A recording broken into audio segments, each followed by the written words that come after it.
पक्षाच्या शिवसेनेचे पालघरचे खासदार राजेंद्र गावित पुन्हा एकदा आपल्या मूळ पक्ष असलेल्या भाजपमध्ये प्रवेश करणार आहेत। उपमुख्यमंत्री देवेंद्र फडणवीस यांच्या उपस्थितीत आज त्यांचा पक्ष प्रवेश होणार आहे।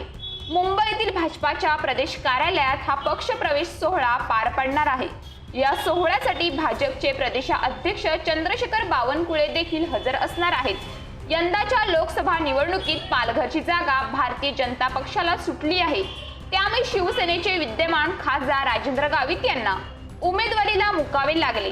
या सर्व घडामोडींमुळे गावित नाराज असल्याच्या चर्चा होत्या।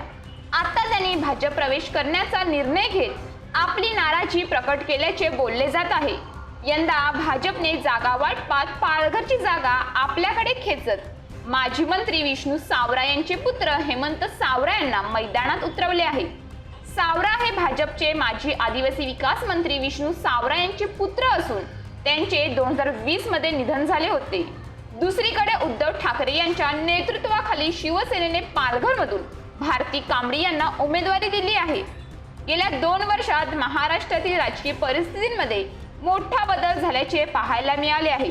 आधी एकनाथ शिंदे यांच्या नेतृत्वाखाली शिवसेना आणि नंतर अजित पवार यांच्या नेतृत्वाखाली राष्ट्रवादी भाजपा बरोबर आल्याने लोकसभा निवडणुकीच्या जागा वाटपात मोठा गोंधळ झाल्याचे पाहायला मिळाले।